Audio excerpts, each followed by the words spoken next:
On a hot, dusty day in southern Italy, Rome marched its largest army ever assembled to end a war. They brought overwhelming numbers, discipline, steel. Hannibal brought something else, a plan so precise that an army could walk into it without realizing until it was too late. This is Cannae, and this is the day Rome learned a brutal lesson. Size alone doesn't win battles.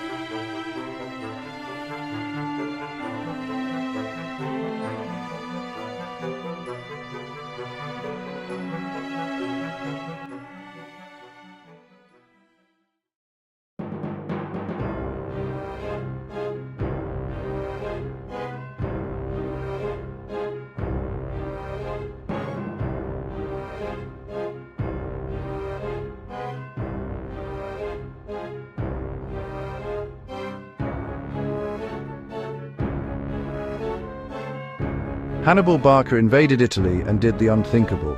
He survived the Alps, then defeated Rome again and again.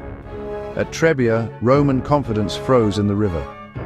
At Lake Trasimene, a Roman army vanished into fog and slaughter. Rome's allies began to hesitate, and so Rome decided, enough. This time, Rome would not chase Hannibal through forests or hills. This time, Rome would bring a massive army and force a decisive battle on open ground.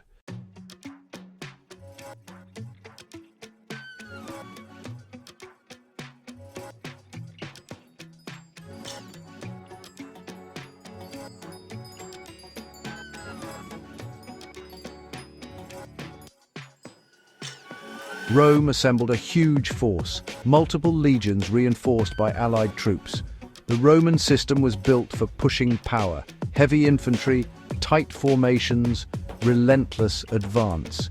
Hannibal's army was different, not a single national force, but a coalition. Africans, Iberians, Gauls, and one weapon Rome feared most: superior cavalry. Rome had mass. Hannibal had balance.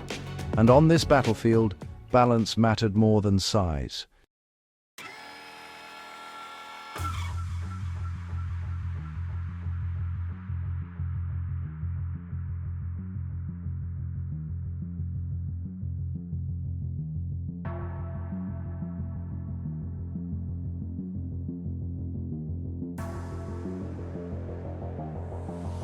Cannae was a wide, open plain near the river Aufidus. Open ground should have favored Rome's infantry, because Rome wanted one thing: to drive straight forward, crush the enemy center, and end the war. But Hannibal studied more than the ground. He watched the wind. He knew that dust could blind. He positioned with the expectation that Rome would advance, hard, aggressive, and confident. At Cannae, the battlefield wasn't a place to fight. It was part of the trap.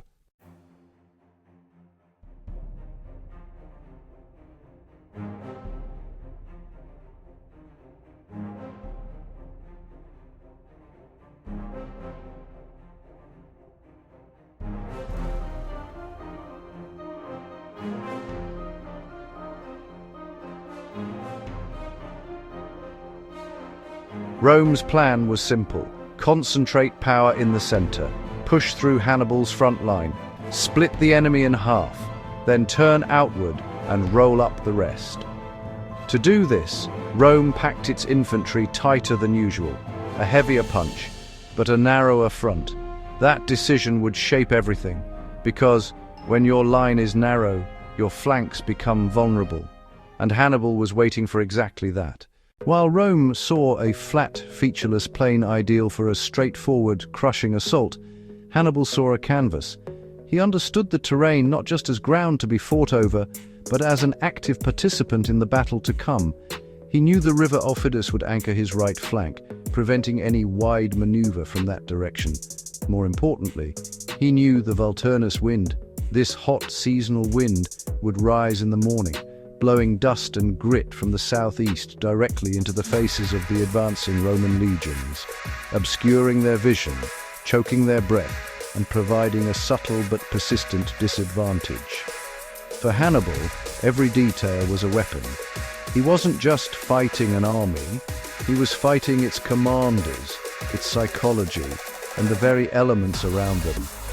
His plan was not born of desperation, but of a profound and chilling understanding of his enemy. He knew the consuls, Varro and Paulus, were a house divided. Varro, impetuous and eager for glory, would demand a direct, overwhelming attack. Paulus, more cautious, would be overruled. Hannibal would not fight the Roman army as it was. He would fight the Roman army as Varro it to be, a dense, singular battering ram. And he would build a formation designed not to stop it, but to swallow it whole. Hannibal built his formation like a bow drawn taut and aimed at the heart of Roman arrogance. In the center, he placed the troops he considered his most expendable, yet essential for the deception, the Gauls and Iberians. These were brave, fierce warriors, but they lacked the iron discipline of his veteran corps. They were the bait. Numbering around 22,000, they were arranged in a thin, alternating block formation and pushed forward, creating a pronounced convex crescent that bulged out towards the enemy. Their orders were deceptively complex. They were not to stand and die, nor were they to break and flee. They were to execute a controlled, fighting retreat. They had to give ground slowly, absorbing the immense pressure of 80,000 legionaries, bending but never breaking, pulling the Roman mass deeper and deeper into the jaws of the trap. The success of the entire battle would hinge on their ability to perform this difficult maneuver under unimaginable duress. Commanding them from the front, alongside his brother Mago, Hannibal himself would be there to control the pace of this critical retreat, a testament to its importance. On the sides of this elastic center, he anchored his formation with his most disciplined and reliable troops, the 10,000 veteran African infantry. These were the hardened core of his army, men who had marched with him from Spain, over the Alps, and through Italy. Positioned in deep columns and set back from the bulging center, they were like hidden doors, their presence masked by the forward curve of the Gallic and Iberian line. Critically, many were equipped with the spoils of previous victories, Roman mail, helmets, and shields. From a distance, in the dust and chaos, they would have looked unnervingly like Roman cohorts themselves. Their orders were simple: hold. They were to remain steadfast as the Roman tide flowed past them, ignoring the chaos in the center. They were the immovable walls of the corridor into which the legions were being lured. Only when the signal was given would they pivot inward, transforming from anchors into the hammers that would seal the trap. Their discipline was the fulcrum upon which the entire envelopment would turn, and on the wings, his cavalry. Here, Hannibal displayed his mastery of combined arms, creating a deliberate mismatch. On his left flank, opposite the weaker Roman citizen cavalry, he massed the bulk of his heavy horse, some 6,500 Iberian and Gallic warriors under his most trusted cavalry commander, Hasdrubal. Their task was not to skirmish or probe, it was to shatter the Roman right wing with a single, overwhelming charge, then sweep around the rear of the entire Roman army to strike the allied cavalry on the other side. Speed and violence were paramount. On his right flank, nestled between the African infantry and the river, he placed his 3,500 Numidian light cavalry. These peerless horsemen, riding without saddle or bridle, were masters of harassment. Their job was to engage the much larger force of Roman allied cavalry, not to defeat them, but to fix them in place, to skirmish, feint, and disorganize them, preventing them from interfering, while Hasdrubal won the decisive battle on the other wing. Hannibal wasn't trying to stop Rome's push, he was inviting it. The plan was a symphony of moving parts, a cascade of time triggers. The center would give ground slowly, drawing Rome inward into a deepening pocket. Meanwhile, the wings would win the flanks, with Hasdrubal's heavy cavalry executing a massive wheeling maneuver. And once the flanks collapsed, once the Roman cavalry was swept from the field and his own horsemen reappeared in their rear, Rome's packed center, compressed by its own momentum and the narrowing corridor, would have nowhere to go. The trap would be sprung. This was a gamble of breathtaking audacity. It relied on the precise execution of a complex phased maneuver by a diverse, multilingual army. It required his weakest troops to perform the most difficult task, a fighting retreat, while his strongest troops waited patiently for their moment. Any single point of failure, the center breaking too soon, the cavalry battle taking too long, the African infantry wavering, would lead to his own army's annihilation. But Hannibal trusted his men. He trusted his commanders, and above all, he trusted his reading of his opponent. He knew the Romans would see only the bulging, vulnerable center. They would see weakness and charge forward, their command structure too rigid, their formation too dense to quickly react to the true danger unfolding on their periphery. This wasn't a battle line designed to contest the field.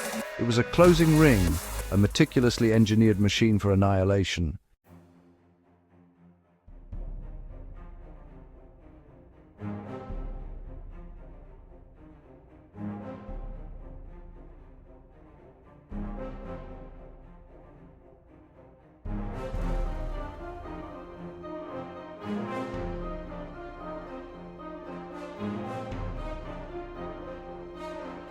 The battle begins with chaos. Skirmishers and missile troops disrupt the approach. Then the infantry hits. Rome drives forward, exactly as Hannibal predicted.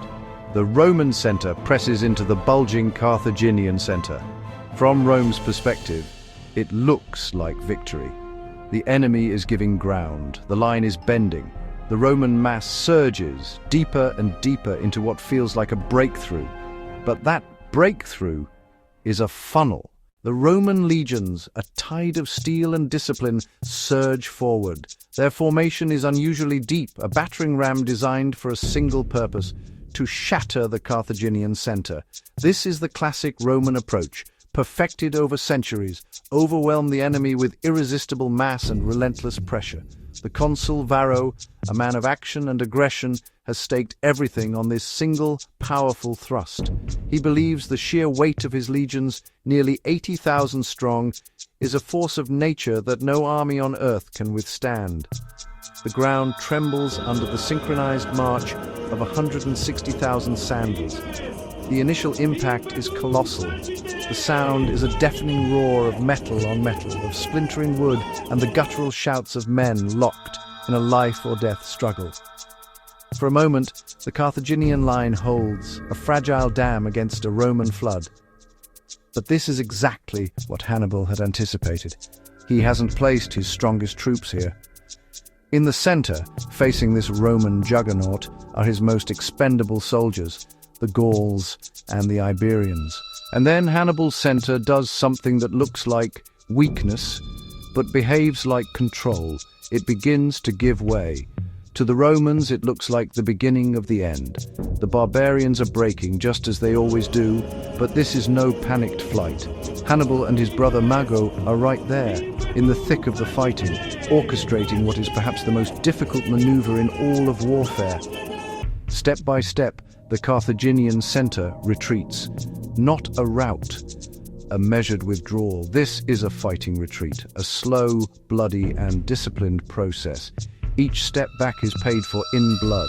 The Gauls and Iberians are trading space for time, their shallower formation bending but not breaking. They are forming a crescent, a vast curving pocket, with the Romans at its center. The further the Romans push, the deeper they march into the jaws of a trap they cannot yet see. The crescent shape is crucial. It isn't a straight line falling back. It's a curve that begins to envelop the head of the Roman column. The flanks of the retreating line are now subtly angled towards the Romans, a precursor to the encirclement to come. Rome follows. Because Rome is built to pursue a collapsing line. It is instinct. It is doctrine. Victory seems imminent, and the legionaries surge forward to seize it, their discipline momentarily replaced by a ravenous hunger for the kill. The rear ranks, unable to see the true situation at the front, through the immense cloud of dust and the sheer mass of men, push forward, eager to join the fight. They add their weight to the column, compressing it further. And the tighter Rome pushes, the tighter the Roman formation becomes. Men press shoulder to shoulder, movement becomes harder, commands become slower. The legion, the most flexible and deadly infantry unit of the ancient world, is being transformed into a helpless, suffocating mob. A centurion's shouted order might take long seconds to ripple just a few ranks back. A soldier who stumbles is not helped up, he is trampled. The army's frontage shrinks, while its depth swells. The Roman army, once a wide front, becomes a dense column, packed so tightly it can't maneuver. They have lost their greatest strengths, their flexibility, their ability to fight in small, coordinated groups, and their capacity to react to threats from the flank. They have become a single, blind entity, moving in only one direction, forward into the ever-deepening embrace of Hannibal's line. The dust, kicked up by tens of thousands of men and whipped by the easterly wind, now works for Hannibal. It blows directly into the Romans' faces, stinging their eyes, choking their lungs, and reducing visibility to mere feet. They are fighting blind, deafened by the noise, and suffocated by their own numbers. And while Rome focuses on the center, the wings decide the battle. On the flanks, the battle has already been won. Hasdrubal's superior heavy cavalry has not just defeated the Roman horsemen under the consul Paulus, it has annihilated them. Now, instead of pursuing the fleeing Romans off the field, Hasdrubal executes a brilliant and disciplined maneuver. He rallies his squadrons, wheels them around the rear of the entire Roman army, and prepares to deliver the final decisive blow. The Roman legionaries, fixated on the retreating Gauls before them, are utterly oblivious to the storm gathering at their backs. Their tactical victory in the center has led them into a strategic catastrophe. They have won the battle they thought they were fighting, only to lose the war they didn't know had begun. The trap is now set, the jaws are closing.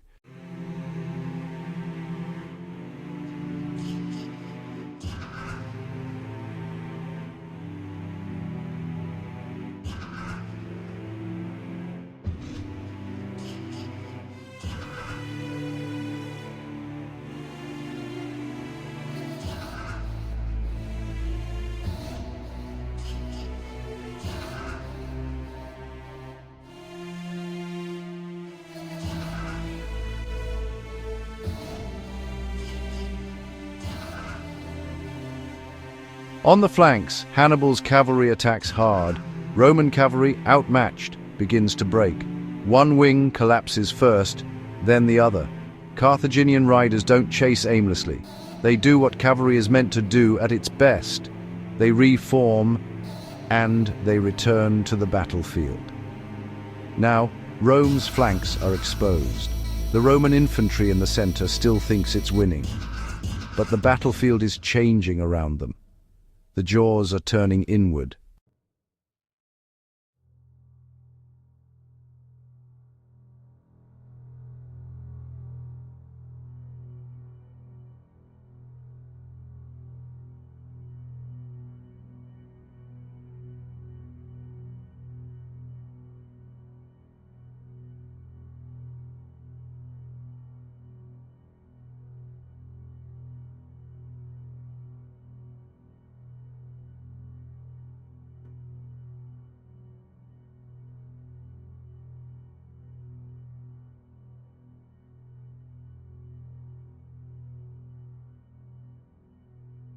Now Hannibal reveals the real shape of his formation. The African infantry, his disciplined corps, pivots inward from both sides, like doors closing on a hallway.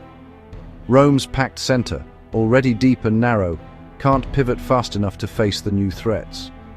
There's no space to turn, no room to retreat. Then, behind them, Hannibal's cavalry arrives. The ring closes. Rome is surrounded. Front, sides, and rear. An army so large it once felt unstoppable is now compressed into a killing pocket. The trap is sprung. The final piece of Hannibal's grand design clicks into place. On the dusty plains of Cannae, the most powerful army Rome has ever fielded is no longer an army. It has become a single, helpless organism, caught in a cage of Carthaginian steel. What happens next is not a battle in the conventional sense, it is an extermination. To understand the catastrophe that unfolds, we must look beyond tactics and strategy. We must look to physics, to biology, to the horrifying mechanics of pressure and panic. Encirclement isn't just a tactical problem on a general's map. For the men inside, it is a physical disaster of unimaginable proportions. The first casualty of the encirclement is space. The Roman consuls, Varro and Paulus, had packed their legions into an unusually deep and narrow formation, hoping to use brute force to punch through the Carthaginian center. They staked everything on the power of mass. Now that mass has become their undoing. Tens of thousands of men, perhaps as many as 50,000, are being compressed into an ever-shrinking area. The legions at the rear, blind to the disaster unfolding at the front, continue to press forward, obeying their last orders. They believe they are reinforcing a breakthrough. In reality, they are fueling their own destruction. This relentless forward pressure from the rear meets the unyielding wall of Hannibal's veterans at the front and sides. The result is a terrifying human hydraulic press. Inside this pocket, the very air becomes a commodity. The southern Italian sun beats down, raising the temperature within the dense pack of bodies to suffocating levels. Dust, kicked up by tens of thousands of feet, mixes with sweat and blood, creating a thick, choking haze. Soldiers cannot breathe freely. Each gasp is a desperate struggle for oxygen in an atmosphere thick with carbon dioxide and fear. The pressure is immense. Men are literally squeezed to death, their ribs cracking, their lungs collapsing without a single enemy sword touching them. They are no longer soldiers in a formation. They are just particles in a superheated, super-compressed system spiraling into chaos. The Roman way of war is predicated on space. A legionary needs room to throw his pilum, to use his large scutum shield for protection and leverage, and most importantly, to wield his gladius, a short sword designed for brutally efficient stabbing and slashing. The system requires each man to have a small zone of control, allowing him to step, thrust, and defend. Inside the Cannae pocket, that system completely disintegrates. Soldiers cannot swing their weapons, they can barely raise their shields, which become instruments of suffocation, pinning their arms to their sides. The very tools of Roman dominance are rendered useless. They are trapped, disarmed by their own density. In a normal battle, a unit could perform a tactical withdrawal. The front line could fall back through the ranks behind them, allowing fresh troops to take their place. This cycling of manpower is essential for maintaining combat effectiveness. But here, there is nowhere to fall back to. The space behind is filled with more Romans pushing forward. There is no escape, no relief.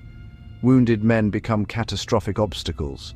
A soldier who is struck down cannot be moved to the rear for aid. He simply falls, creating a new horror on the battlefield. His body trips the man behind him, who then falls upon him. His spilled blood and viscera make the ground slick and treacherous. Soon, the floor of the pocket is a nightmarish carpet of the dead and dying, a morass of flesh and steel that further impedes any hope of movement or organized resistance. This physical breakdown triggers a psychological collapse. The chain of command, the bedrock of the legion's discipline, evaporates. A centurion's orders cannot be heard over the din of screams and clashing metal, and even if they could, his men are physically incapable of obeying them. The unbearable heat, the lack of air, the sight of comrades dying without being able to fight back, it all combines to shred the legionaries' legendary resolve. Fatigue becomes panic. Panic becomes a primal individual struggle for survival. Cohesion is lost. The centuries and maniples dissolve into a terrified mob. And a mob cannot fight, it can only die. This is the terrible paradox of Cannae. Rome's greatest advantage, its overwhelming numbers, has become its most lethal curse. More bodies means less space. Less space means less movement. Less movement means you cannot fight. The Carthaginian ring, by contrast, is perfectly positioned. They are on the exterior of the circle, with ample room to maneuver, to choose their targets, and to wield their weapons effectively. They don't need to engage in heroic one-on-one combat. They simply have to maintain the circle and work their way inward. Hannibal doesn't need to break the Roman army in a climactic charge. His masterpiece of a plan has created a self-sustaining engine of destruction. He only needs to tighten the ring and let pressure, panic, and physics do the rest. His soldiers become less like warriors and more like factory workers on a grim assembly line of death. They methodically cut down the helpless outer ranks of the Roman mass, which offers no effective resistance. Hour by hour, the Roman army is not defeated, it is ground down. It is processed. The circle shrinks, the pressure intensifies, and the slaughter continues under the relentless afternoon sun, until the vibrant heart of Roman military power ceases to beat.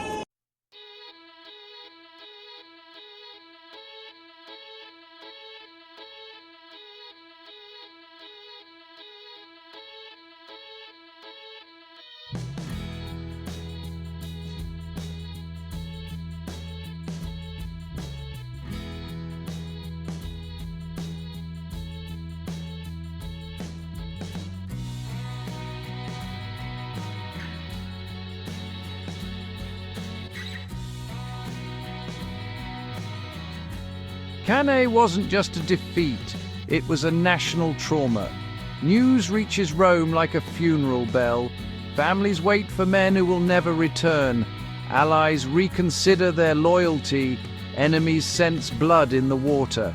And Hannibal, victorious, has done something almost impossible. He has proven Rome can be beaten decisively. But Rome's most terrifying strength was never just its armies. It was its refusal to quit. Rome would rebuild, raise new legions, change strategy, and eventually learn to fight Hannibal's war on Rome's terms.